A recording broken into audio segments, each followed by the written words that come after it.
Hello，大家好，歡迎收睇我哋嘅睇樓頻道，我係今期嘅主持人阿凡達。嗱，先先我哋而家就嗱聲先俾個鏡頭，帶大家睇下出面呢個 view 啊。呢個單位咧雖然佢樓層唔高，但係咧我覺得正因為佢樓層唔高，所以先可以望到呢個清清楚楚嘅前面呢個植物景觀，真係鳥語花香，好似住喺公園入邊啊！大家諗下，你哋喺香港嗰邊，到時翻去十里銀灘呢邊，一打開門行到廳就可以望到呢個綠油油嘅，好似一幅畫咁樣嘅 view 啊，個心情係點樣呢？所以好多人中意我哋十里銀灘，就係中意佢呢邊整體呢個環境係比較清幽、比較清靜啊，而且咧我哋每一個小區入邊碧桂園佢個綠化全部都係做到好好啊，非常舒適嘅啊。咁呢個單位咧，即係78平方㗎啊。佢呢個戶人咧，點解佢樓層唔高？今日阿佛特仲過嚟同大家分享呢。就係都係有啲分士係中意低層㗎，然之後咧要即係唔理係露台啊或者係房間啦，全部都係望翻呢個內園景嘅啊，要呢一隻 feel 㗎。今日呢個單位就非常啱你哋㗎，因為佢3個房間啊都係可以望園景啦、望新景嘅，全部都係呢個翠綠色嘅啊。我哋而家參觀下佢呢個內籠先。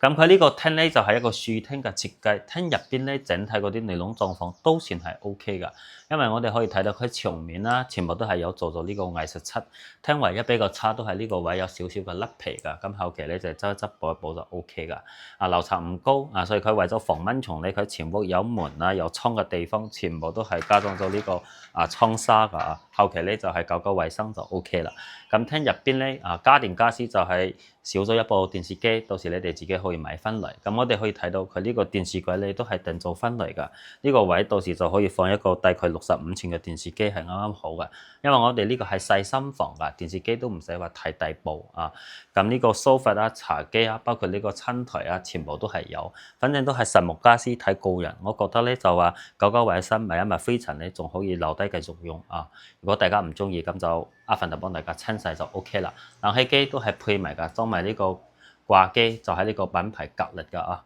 而家咧，我哋就出嚟睇下呢個戶人咧，好多人中意嘅原因咧，就係佢呢個位仲有一個入戶花園㗎。啊，入戶花園個空間咧都係好闊落喎。啊，佢呢個闊度咧接近差唔多係有1.5米左右㗎啊。咁入戶花園睇你哋點樣去利用佢㗎。啊，因為你哋都可以喺呢一邊做一排鞋櫃過嚟，下面啊。上面呢個位可以延伸上嚟，可以做啲儲物櫃，又可以遮住呢個燃氣錶，係咪？咁風窗佢係做埋㗎，窗紗都係裝埋㗎，呢個點就非常好，就可以遮風擋雨，可以防塵，而且咧你哋後期仲可以喺入邊呢個位可以裝一排嗰個窗簾，咁鮮度都會比較好㗎，熱水器都係裝埋㗎。咁佢呢個位咧就係放呢個成品嘅鞋櫃，咁睇個人。如果你哋話呢啲空間要放雜物啊，或者係放單車啊，咁其實咧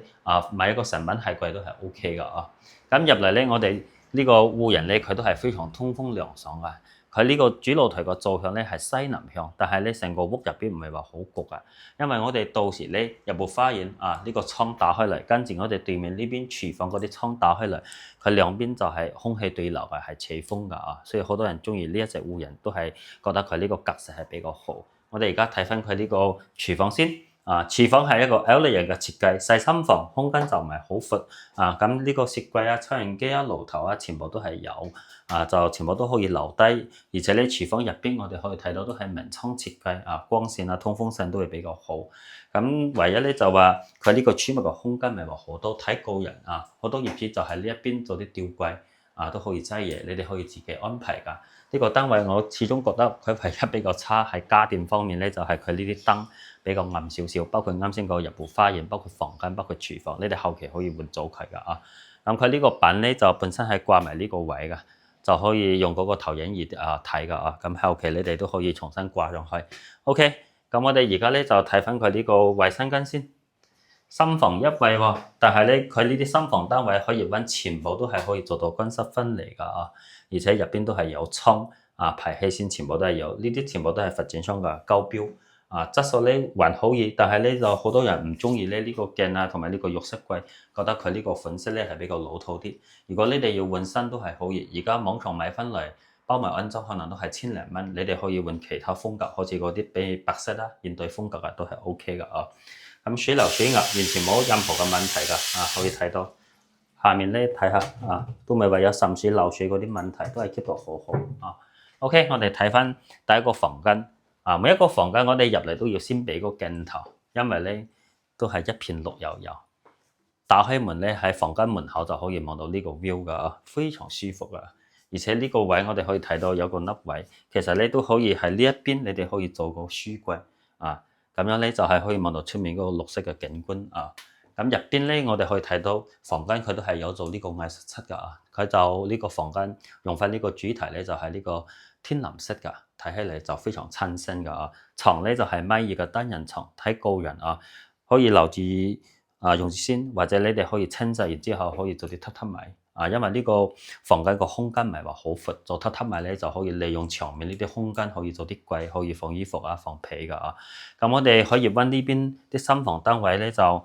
交標咧就房間個地板全部都係呢個複合木地板，但係咧呢個單位啱先我係檢查過，就唔使換噶，全部仲係好好噶，唔係話有翹邊啊或者係稜組噶啊。OK，睇翻佢呢個中房，俾個鏡頭。中房咧最緊要咧就係望翻前面嗰個田園景噶，包括下面呢個女園景啊，私隱度啊各方面都 OK 啊，唔差啊呢個單位。咁牆面咧都係用翻呢個淺藍色噶啊，嗰啲花紋都係印花都係非常好睇噶。咁呢個位咧佢就係做咗一個置物架啊，然之後咧入嚟呢個位咧佢仲放到一個衣櫃。其實咧就睇個人，我覺得到時呢個衣櫃你哋可以清洗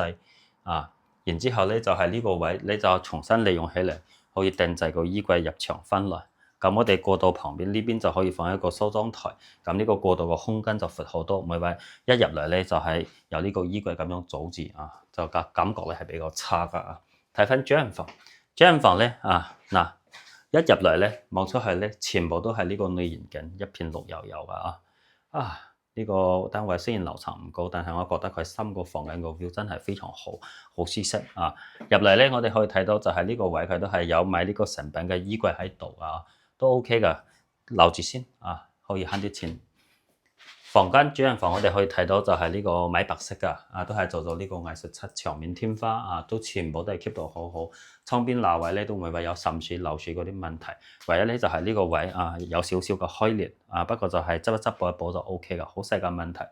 床咧就係米半嘅雙人床，兩邊都係有放呢個床頭櫃。呢一套家私咧就係一室配套嘅，整體嚟講就話。質素唔係話非常好，但係佢仲算係比較新淨，你哋都可以留住先噶冷氣機都係有裝埋噶。OK，咁呢個基本可以做到拎包入住嘅新房單位就全部同大家介紹完啦。就嚟阿佛特花少少時間同大家總結下呢個單位啲細節。咁層樓咧，如果係講翻佢缺點，可能唯一咧都係話佢樓層冇咁高，係4樓。當然樓層呢方面都係見仁見智。如果你哋係中意高層嘅，咁我哋都有其他單位可以 send 資料俾你哋睇。你哋可以喺後台嗰度